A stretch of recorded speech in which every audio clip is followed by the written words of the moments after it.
So, with the garage being almost done, kind of figured I need to work on something because I had a coex today, company excused absence, free day off. They have extra people. We keep them in our area. Anybody that wants to go home, they're more than welcome. So I figured when it gets done, I'm going to have to pretty much tear up this whole backyard, or, once again, which I'm not in tears about doing, but I'll have to do that. And we saw in a previous video about the tiller that's under here, how it runs. So we got all that. But now we gotta look at the next thing, this carburetor. So this is a Zenith.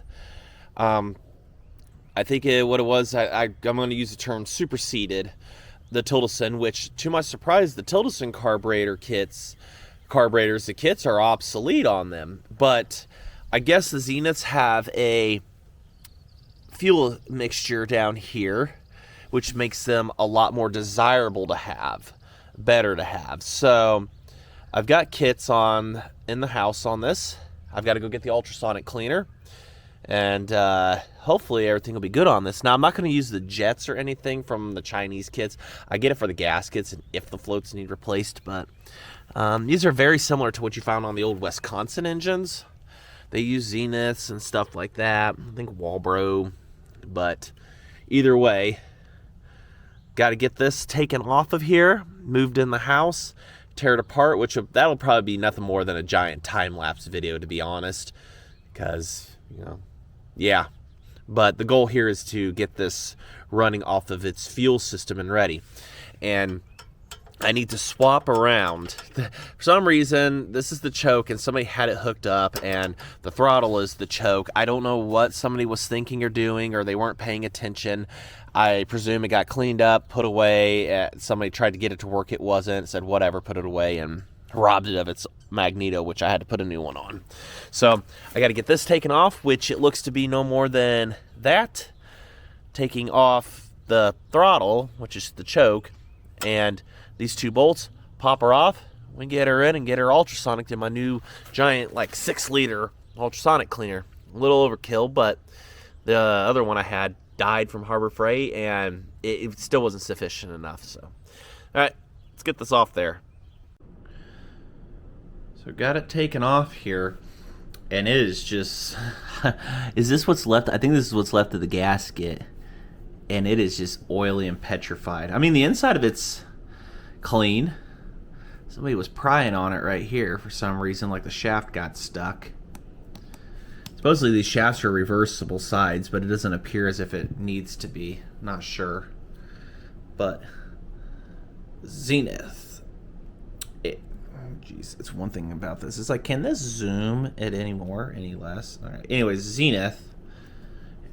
And then on the Wisconsins, when you look at them, you're going to see Bendix. All right. So, pretty similar to a Wisconsin, to be honest. I mean, it looks pretty much dead identical. And I've rebuilt one of these before, so they're not overly complicated in any way, shape, or form. But ultrasonic is still heating up, which is full of a little bit of mean green degreaser, Dawn dish soap, and really, really hot water. So, all right, let's get the time lapse going of me ripping this old girl apart. I have a feeling the last time that this was ran or worked on or whatever. Oh, we can change this. First person view. There we go. So last time this was ran, if it was, probably lead fuel back in those days. Now, when I took it apart, the screw right here, oh, well, that's going to focus. Focus failed. Yeah, I can tell. The threads are goobered up right there. So this wasn't even going to do anything, even if I had put fuel in it. It probably would have ran with some fuel in it, but probably pretty piss poor. So over here, just get it scrubbed. Ow, that is extremely hot. That's 55 degrees Celsius, which in American terms is hot. Boiling liquid lava.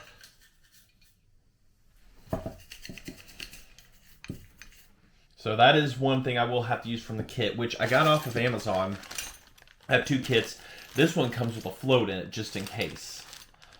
And I don't really see anything wrong with it. The soldering on it is fantastic. The other one, it's got a lot of sediment buildup and crud on it. I mean, it floats, but it looks like it's the same kind of cheap kit that was Chinese kit that was put into it. The solder points look pretty much identical. I mean, it's dead on. So I may go with the floats on this one just to be safe. We gotta get this right the first time. Now the jets I'm not gonna change out though. That's just something it's not worth doing. But yeah, I was gonna time lapse taking it apart, and I guess it didn't want to do that because my camera wasn't upright in an upright position. So okay, whatever. So to hell with what I wanted to do. Still learning how to use it. Just scrub with the toothbrush, put it back in the ultrasonic cleaner for, you know, rinsing off, rinse and repeat everything, and maybe we'll be golden. Because I'm pretty sure there's supposed to be an adjuster of some sort up here, and instead it was just some generic nut or bolt or something that was stuck into it, and I'm like, that's not correct, last I remember. So I'll look into the kits, and so I bought 2 of them. We'll look real quick, but there's your gasket, you know, your biggest things. Then more gaskets. Pretty much looks identical to a Wisconsin setup. But yeah, there's our mixture screw adjustment. There's a new jet, but we're not gonna, oh, there's your, yeah, not your jet, your needle and seat.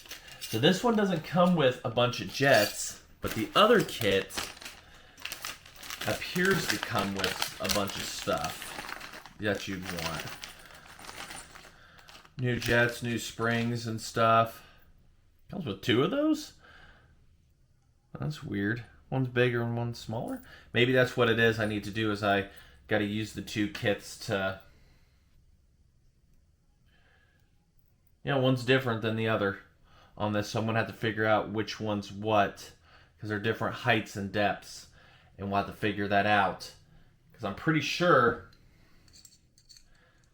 one of these is supposed to go into here as an adjustment. I may have to bust out a manual for that.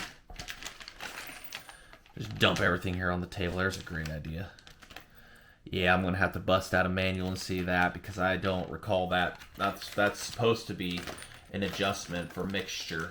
This thing, there's no way this thing ran properly when it got put back together. Somebody really, really goobered it up. So yeah.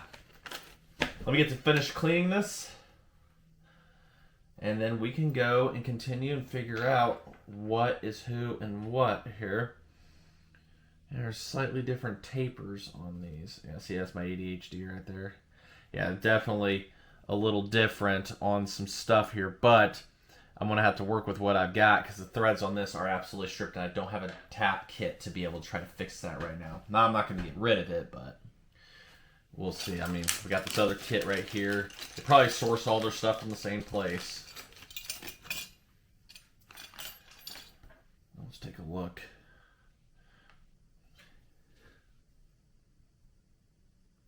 Dang.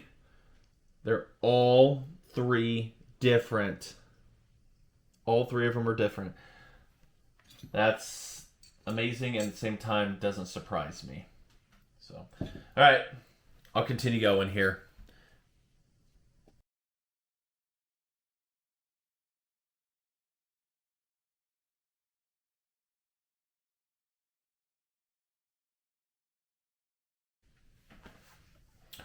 So I'm definitely going to have to find, this, like I say, there's supposed to be an adjuster in there. That screws in, but that's not right. You can see how somebody was having problems with it in its life, because see all those smack marks here? It's because it sat on the outside, it would flood over, and somebody would just start smacking on it with a wrench or whatever they had. There's like definitely just bandwhacking on that thing and whatever they could find to smack it. So this carburetor was, sticking in some place. So somebody wasn't really giving it the proper attention it needed. The choke is supposed to sit open, but it wants to close because there's a thing in there that's supposed to spring, and it doesn't, into a hole. It doesn't do that. So I got to take this butterfly out and get that figured out. I wonder if it can run without the mixture. I don't know how much of a mixture that is, but probably run, terribly. I'll have to look it up. Oh, that's coming undone nicely. That's really nice of that butterfly to do that. But we did just ultrasonic clean it. Oh, okay, that one almost. We'll take that out here real quick. I'll show you what I'm talking about here. Boop, boop. All right, there we go. That is supposed to spring up and down, and it's not. It's obviously got a spring on it because it's supposed to detent inside the carb. So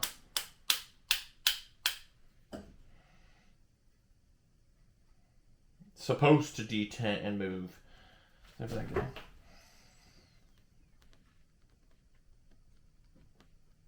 Okay. Something tells me that is stuck. I mean, I can see there's a rivet mark, but I know that's supposed to detent and stay open. Yeah.